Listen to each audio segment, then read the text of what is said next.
Et on est live. Frank, comment ça va? Ça va super bien. Puis comment ça va, Pierre? Ça va super bien. Je sens l'enthousiasme. Il fait beau, Je me là. demande si t'allais pas m'appeler avec un autre nom. Non, au début. Hey tout le monde, on est content de vous avoir avec nous. Aujourd'hui, on va parler de choses assez sérieuses et en même temps des fois un peu loufoques.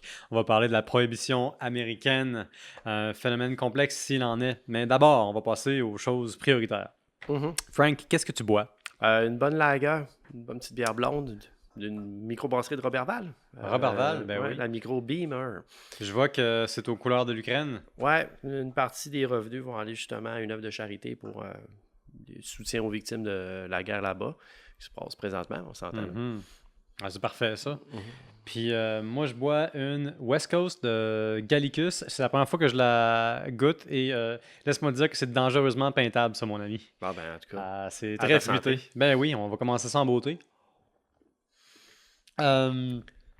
On boit dans la sécurité et le confort de loi qui nous protège contre, disons, l'excès, contre l'abus, contre la violence faite à notre corps par de l'alcool potentiellement frelaté.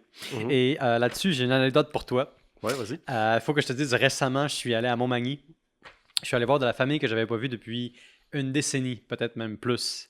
Et puis, notamment, on a passé par Notre-Dame-du-Rosaire. C'est là que ma grand-mère a vécu, avec une grande, grande terre, avec de la forêt, et puis tout. Il y avait même une érablière. Et puis là, j'ai des oncles qui habitent là aujourd'hui, puis ça faisait longtemps que je les avais pas vus. Eux autres, ils m'ont dit que j'ai eu un grand-oncle qui faisait de l'alcool frelaté. Ben, pas de l'alcool frelaté, de l'alcool de contrebande. Ouais. Parce que frelaté, ça veut dire que dans le fond, c'est raté, puis c'est méchant, puis c'est Ouais, mauvais. c'est ça. Alors que c'est pas toujours attendu dans le temps. Puis c'était de l'alcool de contrebande. Ça se faisait probablement dans une érablière, comme c'était le cas dans le bas du fleuve, puis dans ben des affaires, dans ben des places, comme en Nouvelle-Angleterre. Puis là, c'est mon oncle qui me dit ça à propos de mon grand-oncle.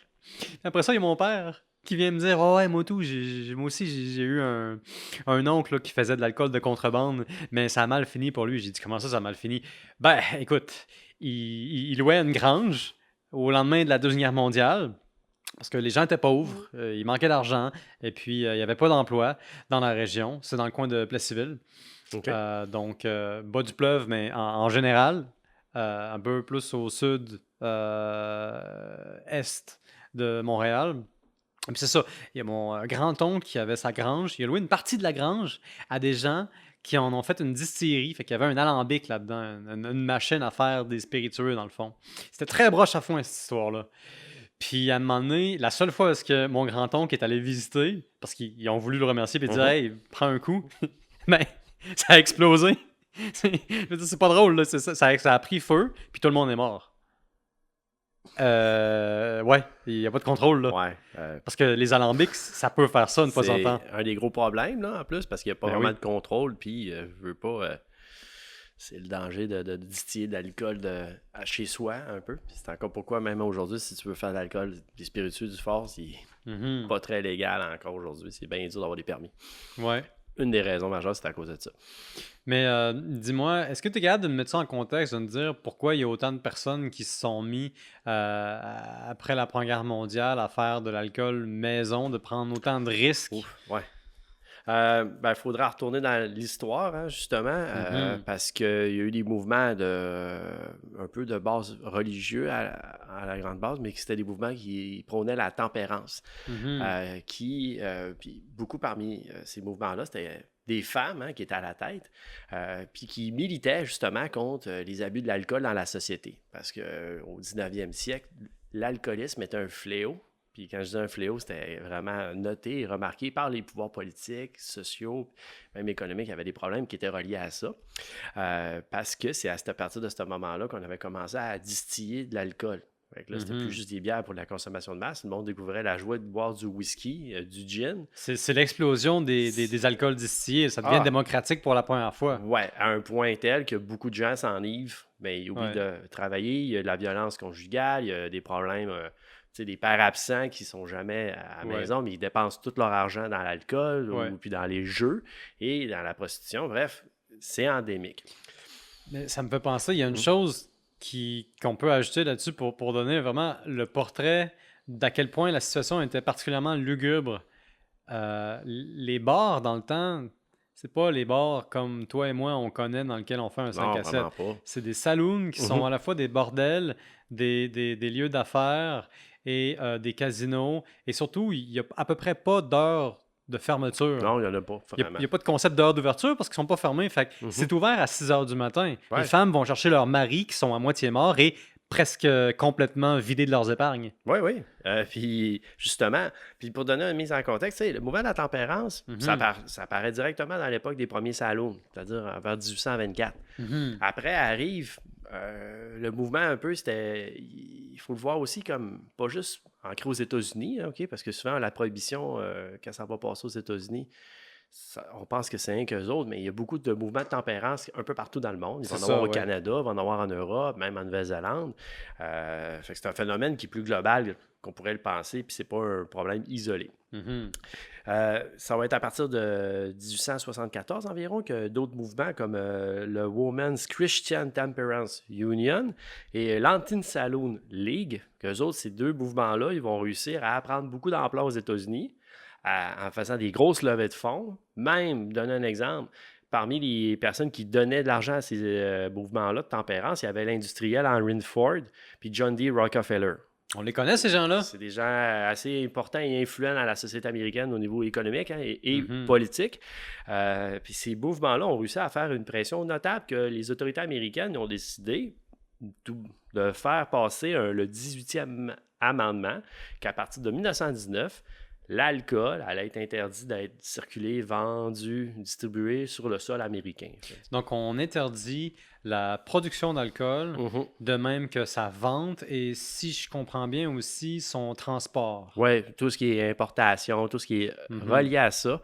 Les seules façons de le contourner, c'était peut-être ce qui était attrait à l'utilisation médicale ou ainsi de suite. Mhm. Mais encore là, bref, le pays, il tombe à sec. La Ouais. loi est autorisée à partir du 7 janvier 1920. Et puis, dès que ça va être passé, cette loi-là, ça va être profitable pour d'autres personnes. On va en revenir tantôt. Ben, c'est ça, la loi passe, Mhm. décrète la sécheresse américaine, et pourtant, dans cette loi-là, se trouvent des exceptions, des exemptions plutôt, Oui. qui favorisent toutes sortes d'abus. Et il y a plusieurs directions dans lesquelles on peut aller là-dedans, mais j'aimerais retourner à la tempérance parce Mhm. que c'est un phénomène si vaste. On peut regarder même au-delà du côté religieux pour voir à quel point ça saisit le peuple américain. Parce qu'il y avait près d'1 million de femmes au plus fort du mouvement de la Oh oui. tempérance qui étaient dans cette association-là. Et puis, en même temps, il y avait les autorités religieuses, Mhm. et puis les grands financiers aussi, comme Ford et Rockefeller que tu as mentionné. Oui. Moi, je me dis, ces gens-là, il y avait assurément un intérêt, un incitatif assez financier pour s'assurer que l'alcool soit, disons, le moins présent possible dans leur manufacture. Sûrement, parce que des ouvriers qui travaillent, ça rapporte plus que s'ils Ouais. sont absents. Mais là, ce qui arrive, c'est que Mm. ça rentre en fonction, cette loi-là. Oui. C'est une loi qui, en théorie, élimine l'alcool, mais il y a beaucoup d'exceptions, notamment pour, comme tu disais, l'alcool médical. Mais il y a aussi d'autres exceptions encore plus bizarres et parfois que je trouve un peu loufoques parce que je me les explique toujours pas. Par exemple, les exceptions pour l'alcool de consommation à des fins religieuses. Oui, ben, ça, c'est l'Église catholique, Mhm. parce que dans ces cérémonies, elle a besoin, dans la messe, hein, ils utilisent le vin pour faire le sacre, tu sais, toutes les aspects de sacralisation autour de ça, le rituel. Mhm. Puis aussi étrangement, ceux qui n'étaient pas très ouverts à l'idée de la tempérance, c'était les croyants qui sont catholiques. Mhm. Fait il y a un parallèle à faire intéressant. Puis ce qui est étrange aussi, ben pas que c'est étrange, ça tombe bien. Il y a une bonne proportion de la population qui était aux États-Unis catholiques. Ils sont d'origine irlandaise. Ah, ben oui, il y a Ouais. il y a l'effet migratoire aussi, hein, l'effet de Exactement. l'immigration qui est vraiment importante. Entre Mhm. 1830 et 1860, 5 millions d'immigrants européens et 60% d'entre eux sont des Allemands et des Irlandais. Puis ces gens-là, ils arrivent avec ben, certaines préférences culturelles. Oui. Par exemple, le dimanche, les Allemands qui sont fraîchement débarqués aux États-Unis s'installent dans les beer gardens et Oui. ils ont de la bonne pils. Puis parlant des Allemands, Mhm. je ne sais pas si tu es au courant, mais il y a aussi un mouvement de pression de la tempérance en considérant que boire de la bière, c'est encourager l'ennemi allemands qui combattaient les États-Unis pendant la Première Guerre mondiale. C'est ça, ouais. Puis c'est une autre raison qu'ils voulaient utiliser, parce que si tu bois de la bière, t'es pire que les barbares allemands. Imaginez les raccourcis un peu douteux, mais il faut dire que boire de la bière, c'est dans la culture allemande, c'est assez fort. Ouais, ben je pense que déjà à l'époque, la consommation d'alcool puis de spiritueux est déjà très présente dans plusieurs cultures. La différence, c'est que c'est pas toujours les mêmes alcools, puis c'est pas toujours au même moment. Mais ça prouve à quel point, tu sais, dans le fond, la tempérance survient à une époque de profonds changements sociaux, où est-ce que la disponibilité soudaine, voire même violente, de spiritueux qui te permettent de te pacter la face assez rapidement, merci, puis de te ruiner en 2 secondes. C'est un phénomène qui est sans précédent, puis j'avais lu là-dessus il n'y a pas très longtemps, c'est vers à peu près 1830 que la consommation d'alcool atteint son nadir, parce que l'alcoolisme explose dans toutes les directions, tout en créant un paquet de problèmes sociaux. On parle d'à peu près jusqu'à 7 gallons d'alcool pur consommés par l'Américain moyen de plus de 15 ans. Ah, c'est bien trop. C'est trop, effectivement. C'est bien trop. Même qu'on aime bien l'alcool à l'occasion, on s'entend que même pour des raisons de santé aussi, ça n'a juste pas de bon sens. Tu sais. Mais c'est ça qui va être particulier. Puis au niveau politique, les politiciens américains, juste pour donner une idée, c'est le 2/3 de la Chambre la Chambre du Congrès qui vont quand même voter pour la loi sans problème. Fait que c'est quand même une forte proportion de personnes qui vont être pour la prohibition. Puis de la mettre en place. Fait que c'est qu'on le voit qu'au niveau de la société, ça fait quand même globalement un peu l'unanimité. Mais ce qui est aussi intéressant, c'est que là, on avait parlé des religions. On voit que les anglo-saxons, c'est surtout eux qui vont bouger pour la tempérance versus les groupes catholiques. Puis un autre facteur aussi, ça va être le nord des États-Unis, surtout la côte est, qui va être réfractaire, qui va être opposé justement à ce mouvement de prohibition-là. Plus que le Sud, tu veux dire. Énormément. Plus que le Midwest, plus que l'Ouest américain. Pour une raison qui est évidente, c'est parce que, je sais pas pourquoi, tout le milieu industriel est situé dans le nord. Tous les bars, tous les ouvriers sont vraiment situés dans cette région-là géographiquement, dans le coin de Chicago, New York. Et tu as 2 fortes populations, les immigrants qui arrivent d'Europe, dont les Irlandais, les Italiens, les communautés juives, ils vont immigrer dans ces grandes villes-là. C'est là aussi qu'il va avoir des jalons du crime organisé qui va prendre de l'ampleur grâce à la prohibition. Ça y est. Parlons-en du crime organisé. Dis-nous un peu comment la prohibition va exacerber le crime organisé. D'un, déjà en contexte, il y avait déjà des bases qui étaient déjà solides aux États-Unis. Une bonne proportion du crime organisé venait de familles qui étaient d'origine italienne, d'autres familles juives particulièrement, ou des groupes d'Irlandais. Fait qu'il y avait déjà des contrôles de territoire comme à New York, à Chicago particulièrement, parce que c'était des épicentres où ils pouvaient distribuer tous les réseaux de crimes organisés illicites. La plupart d'entre eux maintenaient un contrôle surtout au niveau des jeux, parce que c'était pas encore régi par l'État. Il y avait le contrôle de la prostitution, puis d'autres, tous les produits de consommation qui étaient un peu durs à trouver, ainsi de suite. Bon, puis des échanges, du racket, de l'extorsion. Tu sais. Mais la prohibition, tu viens de leur donner la porte ouverte à un besoin criant, parce que tu fais pas disparaître l'alcool du jour au lendemain dans une société quand du monde ont besoin de boire. Ou plutôt quand les gens ont envie de boire, c'est ça. Où est-ce qu'on pense que boire de l'alcool, c'est un repas, là. C'est bon pour toi. C'est ce qu'on pense. Fait que là, d'un coup, il y a tout ce beau marché-là qui attend juste à être rempli. Ça a donné, on pourrait dire, c'est l'âge d'or du crime organisé américain, mais qu'on va voir aussi, c'est plutôt réellement l'émergence de la mafia américaine. Parce qu'au début, c'est des gangs rivales, mais là, ils vont commencer à apparaître des grands joueurs qui vont avoir une énorme influence puis qui vont marquer l'histoire aussi. Tu sais. Par exemple, avant de tomber, disons, dans Al Capone, ça, c'est un personnage qu'on connaît assez bien. Il y a eu un mentor avant, John Torrio, d'origine italienne, que lui avait appris Al Capone dès l'âge de 14 ans sur son aile. Déjà, John Capone, il avait déjà été encadré par ce grand mafieux-là, qui, lui, voulait commencer à instaurer le premier forme de syndicat du crime. Puis juste pour te donner une idée, lui possédait déjà dans le sud de Chicago au-dessus de 1000 établissements clandestins. C'est des beaucoup, ça. bars, des bordels, et puis contrôler certains syndicats d'ouvriers. Fait que, tu sais, il y avait quand même un énorme pouvoir. Puis, veut pas, Al Capone, il a gravité là-dedans. À 21 ans, Al Capone, imagine, lui, sa fête, c'est le 17 janvier. Boum, la prohibition vient de rentrer. Il a 21 ans. Il est déjà à la tête d'un des gros gangs de Chicago. Puis, il va s'occuper justement, avec ses réseaux de contacts, de la distribution puis de l'importation du whisky, des alcools, dont une bonne partie va venir du Canada. Puis, avec le réseau, ils vont faire du trafic avec justement New York, Chicago, puis jusqu'à dans le sud des États-Unis. Ben, c'est ça qui arrive.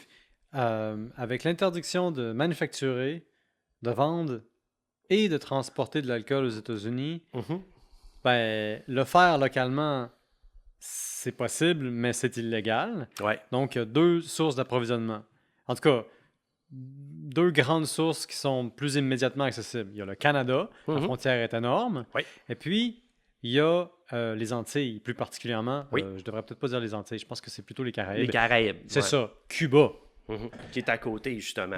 Puis ces deux points-là, tu sais, Chicago, quand tu regardes géographiquement, la ville est située, ou la région des Grands Lacs, une belle grosse frontière étanche avec le Canada. C'est parfait de faire du trafic.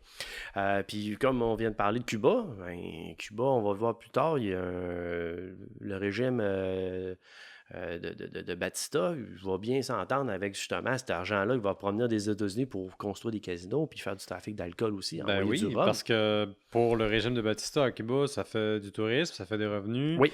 Ça fait aussi, ça génère de l'intérêt aussi pour d'autres pays. Précisément à cause du nexus de transbordement qui se trouve là-bas. Mais comme tu dis, on en reparlera. Et puis moi, il y a un truc que je trouve vraiment fascinant, c'est à quel point, justement, le syndic de crime, cette espèce de modèle-là d'économie d'échelle, si on veut, d'impérialisme, de l'extorsion qui se crée, va exploiter les soifs américaines, mais va surtout devoir devenir plus complexe, devoir prendre plus d'expansion, ne serait-ce que parce que c'est compliqué de gérer la production et la distribution. Donc, tout d'un coup, des organisations qui étaient locales doivent élancer leurs tentacules vers toutes sortes de nodes pour être sûr de ne pas se faire voler, disons, leur territoire, leur argent. Oui, ben, tu viens de dire la bonne expression tentaculaire. Justement, parce que la première chose qu'ils vont viser, justement, c'est une fois que leurs gros territoires sont assez bien établis, ça va prendre l'émergence de la mafia vers un grand syndicat. C'est-à-dire, tu sais, comme par exemple des figures comme Frankie Yale, Lucky Luciano, Meyer Lansky. Eux autres, qui sont situés surtout à New York, ils vont se partager une partie du territoire. Al Capone, dans le sud, avec les O'Brien, qui vont être justement dans le nord de Chicago. Ils vont décider de délimiter le territoire un peu comme des zones d'influence. Ça, c'est moi, ça, c'est mon coin, ça, c'est mon trafic. Chacun se sont fait attribuer un nombre de speakeasy, qui sont des bars clandestins à envoyer de l'alcool, ainsi de suite. Reste que ça va quand même bien. Ils vont former une forme de comité national, imagine. Un comité national, ça. Oui, à la tête de ce comité-là, tu as 6 représentants, 3 juifs, 3 italiens. En dessous de ce comité-là, il va y avoir le comité de New York et le comité de Chicago. Wow. Puis dans le comité de New York, il y a aussi en lien les 5 familles des plus grandes mafias italiennes. Puis tu descends à tout ce qui va être représenté, les États de l'Ouest et les États de l'Est. Puis parmi ce comité-là national, c'est seulement eux qui ont le droit d'arbitrer les différends, puis ils ont le droit de donner les ordres d'assassinat. Écoute, je savais que c'était gros, je savais que ça avait des proportions un peu internationales, mais je pensais pas qu'il y avait un tel degré d'organisation, surtout pas entre des gangs que je présumais qui étaient des rivaux. Ouais. C'est très formel, cette histoire-là. D'aplomb. Puis c'est justement à cause c'était tellement lucratif qu'ils savaient que déjà... Je vais te donner un exemple. Pour tenir les speakeasy ouverts dans le territoire de New York, Lucky Luciano, avec ses associés, il versait environ, par semaine, 100 000 $ de pots de vin aux polices de New York pour qu'ils leur foutent la paix. Puis les agents aussi qui devaient lutter, comme le fisc ou tous les autres agents qui devaient lutter contre la prohibition, ils étaient pas mal corrompus. Fait que ça aussi, ça va être quelque chose qui va être problématique. Chicago, oublie ça. Al Capone versait tellement d'argent, justement... à des juges, des avocats, des politiciens, ainsi de suite, que si quelqu'un voulait attaquer Al Capone légalement, bonne chance. Ouais. Je vais en reparler peut-être tantôt quand on va parler d'Elliot Ness, mais genre, juste voir comment Al Capone, comment il gérait ça, puis même Al Capone lui-même, excuse-moi, mais il n'a pas vraiment respecté ces ententes-là parce qu'il a quand même ouvert une guerre ouverte à O'Brien dans le Nord. Mhm. Il a fait le massacre de la Saint-Valentin, le jour, le 14 février 1929. Il a envoyé des policiers qui étaient ses membres de son gang déguisés en policiers. C'est ça, c'était Faire pas des sem- policiers. C'est ça, faire semblant qu'il y avait on va faire une saisie d'alcool, ainsi de suite. Bref, la gang opposée, ils sont habitués à faire des genres de visites de même. Puis ils pensent que les policiers sont inoffensifs. Exactement. Fait qu'ils ont aligné devant le mur puis ils ont tous mitraillé. Fait que ça a fait un méchant Ouais. choc. Ça, c'est un des épisodes les plus sanglants Ouais. de la guerre des alcools, si on veut. La guerre des gangs, puis le Voilà. kit du contrôle. Puis tu sais, de toute façon, Al Capone était dur à atteindre parce que lui, il était dans sa chambre d'hôtel au Lexington Hotel, prenait ses décisions-là. Gros dur, le gars. Il invitait des journalistes, des politiciens à le rencontrer. Fait que, tu sais, bref, en plus, il y avait une notoriété publique. Puis beaucoup de l'argent qu'il faisait, il redistribuait à, par exemple, il y avait des œuvres de charité. Il a ouvert au-dessus de 1000 soupes populaires. Là, on à vient pas me Chicago. dire que lui, il finançait la tempérance. Non, vraiment pas. Mais... Parce que ça serait pas surprenant, tu sais, si ça avait été le cas, parce que c'est la tempérance qui permet l'interdiction, qui permet son empire. Oui. Je peux te dire que même Al Capone, il a été plus fort que ce qu'on pourrait penser. Il avait amené, quand la prohibition, on va commencer à voir qu'elle va flancher légalement. Un de ses conseillers financiers il a suggéré de prendre le contrôle d'un autre produit que tous les gens consomment, surtout les enfants, c'est le lait. Je sais pas pourquoi j'allais penser à du riz talent, mais ça, c'est beaucoup trop récent. Mais le lait. Puis justement, qu'est-ce qu'ils ont fait? C'est que pour faire pression sur les syndicats des livreurs de lait, ils ont enlevé le représentant à la tête du syndicat. Ils l'ont enlevé, ils l'ont kidnappé? Ouais. Puis ils ont avec une extorsion, s'ils ne livraient pas 50 000 le gars disparaissait. 50 000 à l'époque, c'était une somme énorme. Bref, les syndicats, les livreurs, ils ont capitulé. Puis en même temps, les employés d'Al Capone, eux autres, ils n'étaient pas syndiqués, ils étaient payés moins cher. Fait que ça a fait baisser les prix du lait pour les autres compagnies. Ça n'a pas été concurrentiel. Bref, ils ont réussi à avoir le monopole du lait sur toute la région de Chicago. Puis en plus, ils ont décidé d'avoir une autre idée de génie.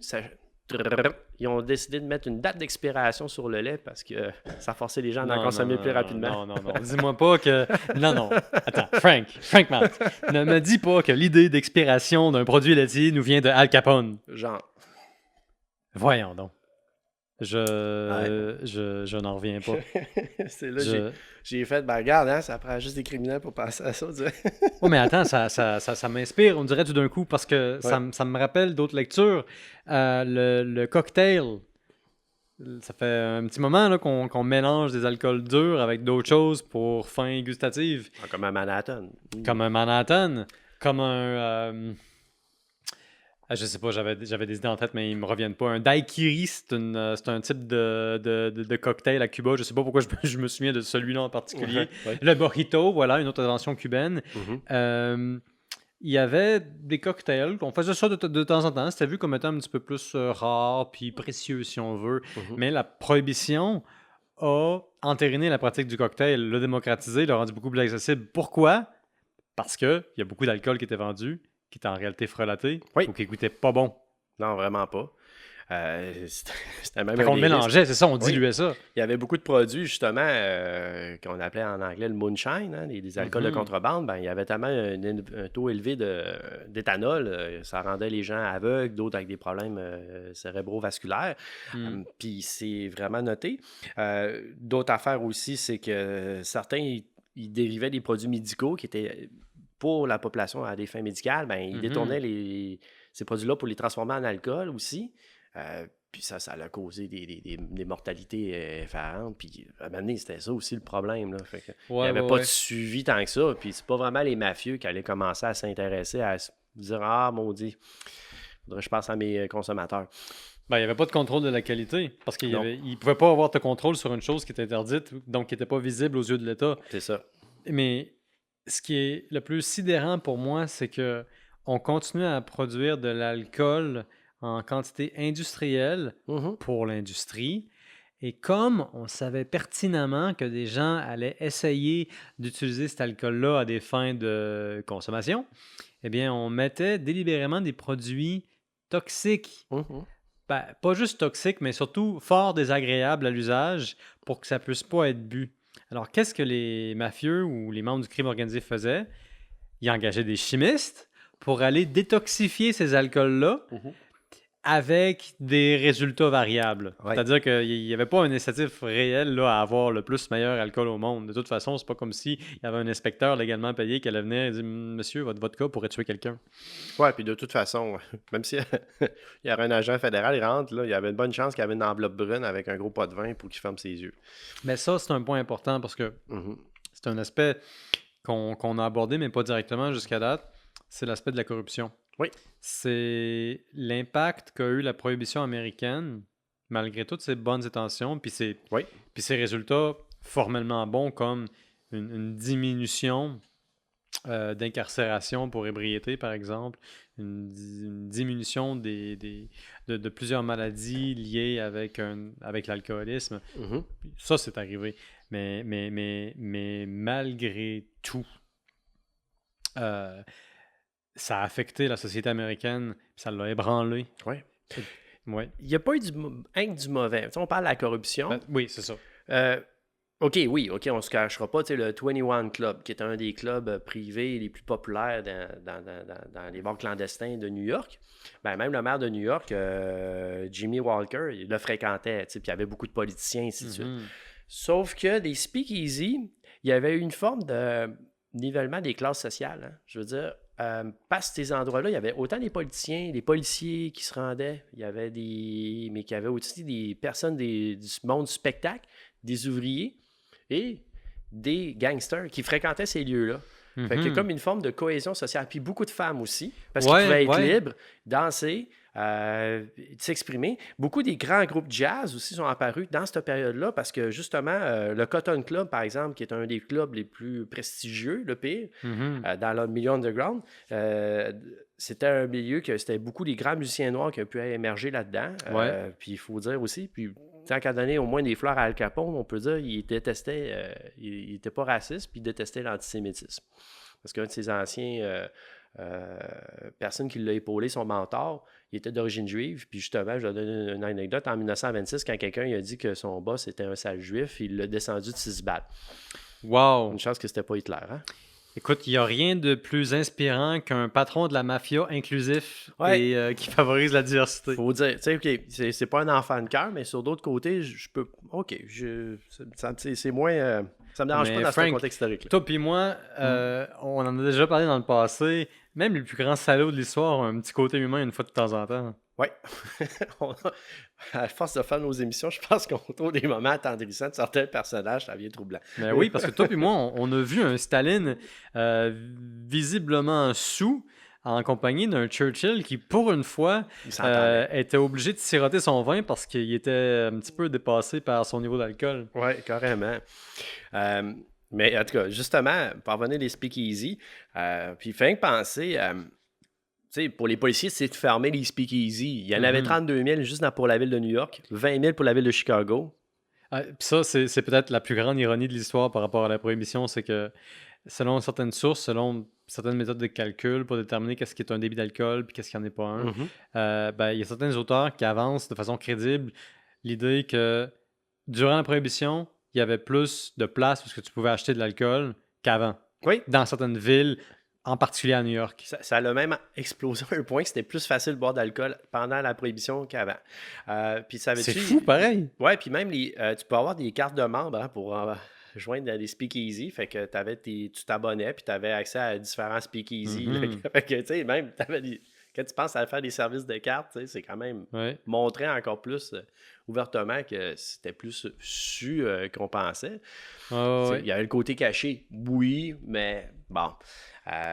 puis de toute façon, même pour lutter contre la contrebande, on avait vu les policiers, il y avait la corruption qui n'aidait pas, même si c'était un bon policier. Aussi au niveau des moyens, sais, beaucoup de contrebande était transportée par navire, hein, puis Ouais. soit par les Grands Lacs ou soit par l'Atlantique. Puis ce qui me fait rire, excuse-moi, parce qu'après la Première Guerre mondiale, il y avait un surplus des avions américains avec des V-12 Liberty qui étaient abandonnés. Des, Puis comment tu appelles ça? des V-12 Liberty. OK. Évidemment, c'est un Ouais. avion américain. Évidemment, il va Fait s'appeler Liberté. Oui, faut bien qu'il porte son nom. Les moteurs étaient quand même assez puissants, puis ils ont enlevé des avions pour les mettre sur des navires, sur des petits bateaux. Fait que Sérieux? là, le problème, c'est que la police côtière n'était pas capable de les rattraper parce qu'il n'y avait aucunement la chance d'aller.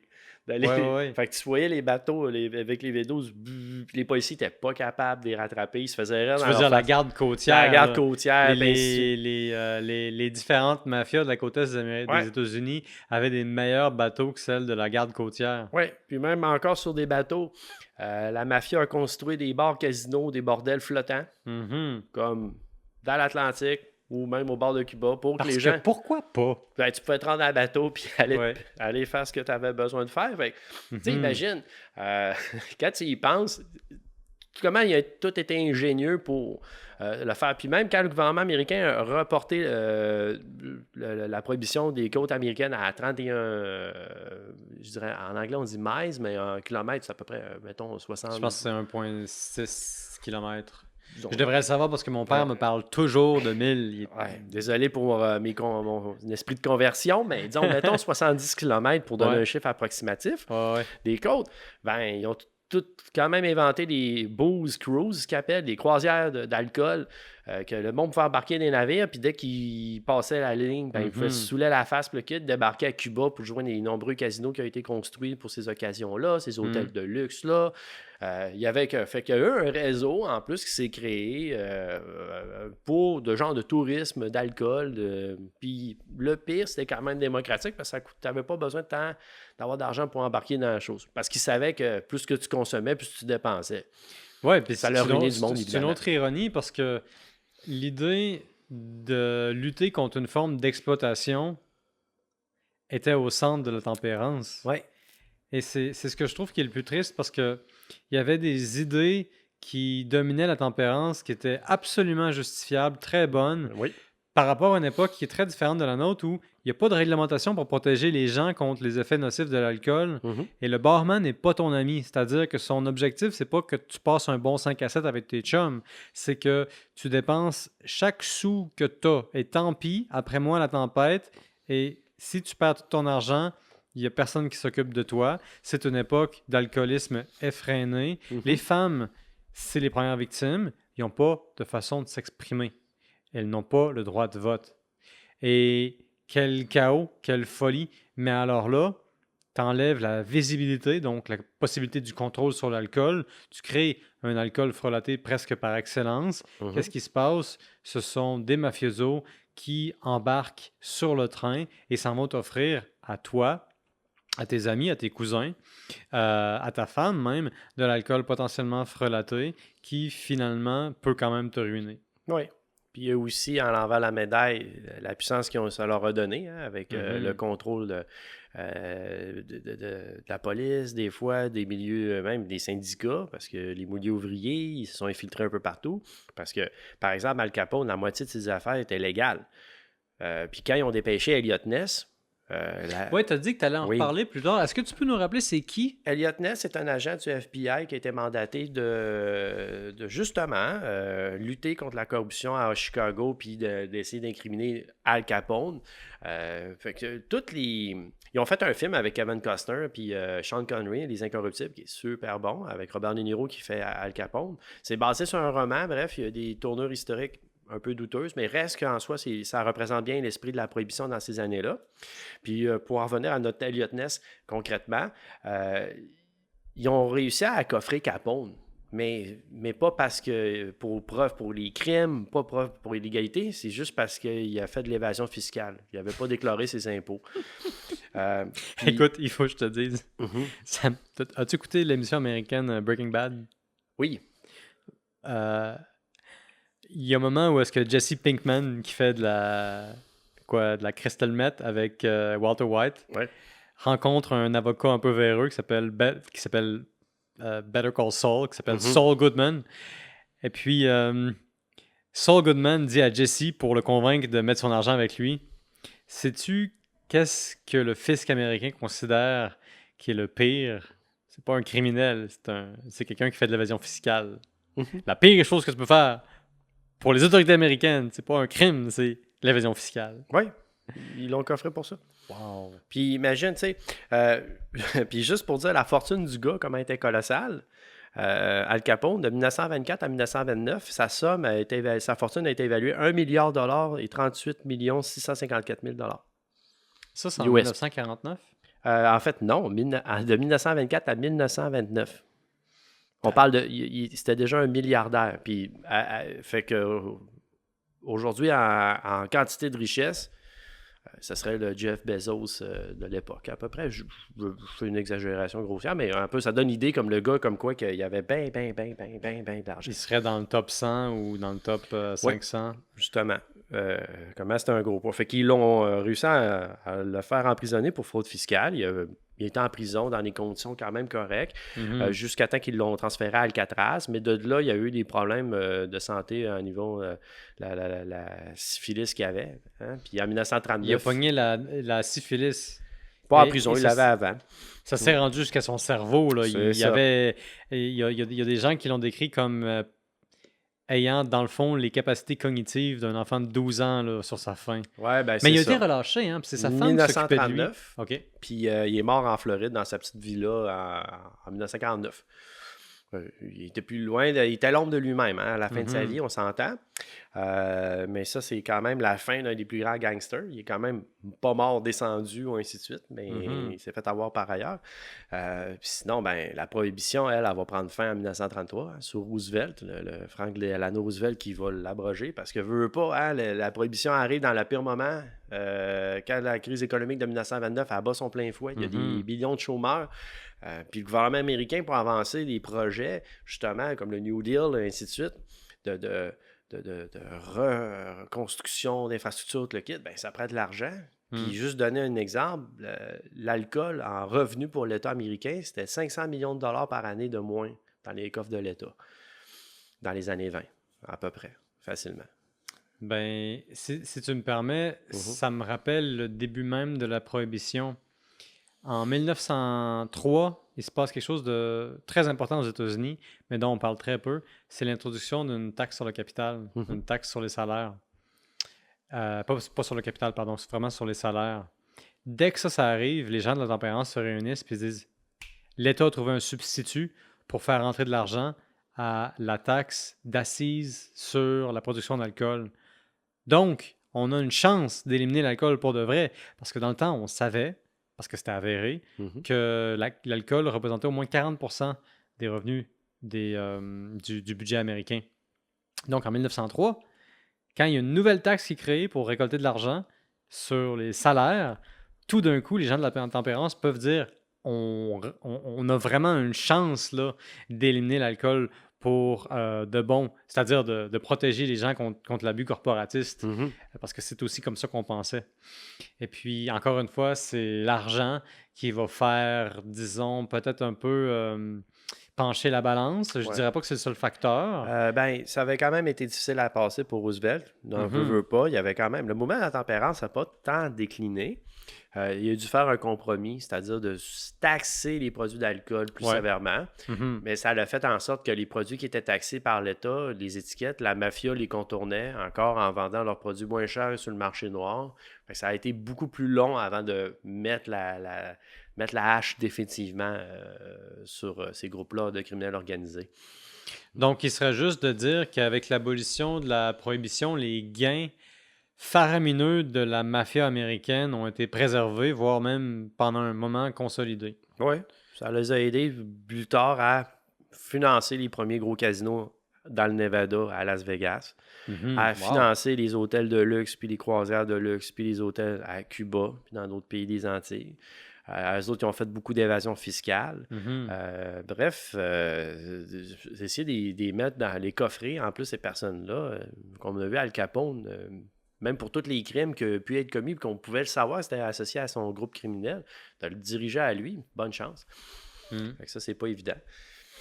Quel épisode tragique et à la fois plein d'espoir. Tout ça commence avec un projet qu'on peut pas Mhm. complètement critiquer. Il faut admettre que l'alcool est une toxine, c'est un Mhm. poison et ça peut développer la dépendance. Une bière en appelle une autre. Une bière en appelle des fois deux autres, ou trois, Oui. ou quatre. Puis en plein milieu du 19e siècle, les conditions sont idéales pour toutes sortes d'abus. Il n'y a pas de réglementation. Le saloon est un casino, un bordel et une invitation à vendre tes vêtements, quitte à avoir un autre shooter. Et puis, l'alcoolisme est non seulement prévalent, mais il est découvert. On commence à en parler.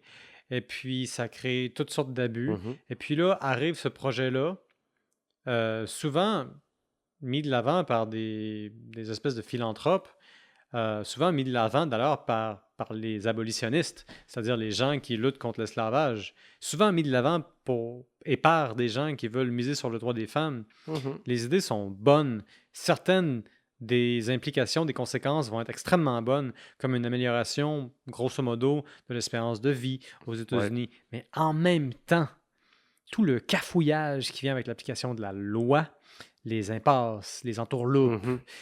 les non-dits, les tabous, la corruption, va donner à des gens que personne vraiment avait sur son sous son radar, des moyens et des ambitions et des portefeuilles qui vont les propulser à un niveau, disons, d'influence Ouais. qui va faire en sorte que même aujourd'hui, on les connaît. Mhm. On les connaît sous le nom de mafia, sous le Ouais. nom de syndic de crime. Mhm. C'est ça, mon Frank. Ouais. C'est ça dont je te parle. Ouais, exactement. L'émergence du crime organisé américain, la prohibition, bref. Il y a comme faut trouver peut-être un juste milieu si on veut lutter contre l'alcool plutôt que de Ouais. juste l'interdire tout simplement.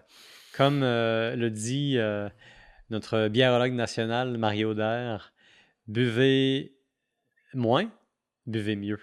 Ah, c'est bon ça. Imagine ça un peu. Ouais.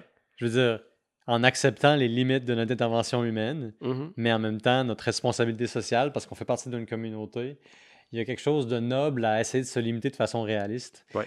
C'est sûr que c'est un des grands plaisirs de la vie, Mhm. mais ça a aussi cette merveilleuse boisson que toi et moi, on s'adonne à aimer. Oui. Ça représente des dangers que je trouve que la prohibition illustre bien. Effectivement. Voilà, sur cette Mhm. note de poésie, ben écoute, je te remercie bien gros d'avoir été là le Ouais. temps d'une bière. Merci, ça fait plaisir. Et puis, je voulais vous dire une couple de choses, hein, comme d'habitude. D'abord, la bière qu'on a bu ce soir nous est offerte par le dépanneur Rapido. Allez les voir, ils sont bien gentils. Et puis, si vous aimez notre contenu, notre ton, nos sujets, n'hésitez pas à sonner sur la cloche, à vous abonner et à nous écrire même. Vous avez le droit de nous suggérer des sujets de conversation. Là-dessus, je vous dis à la semaine prochaine et puis cheers!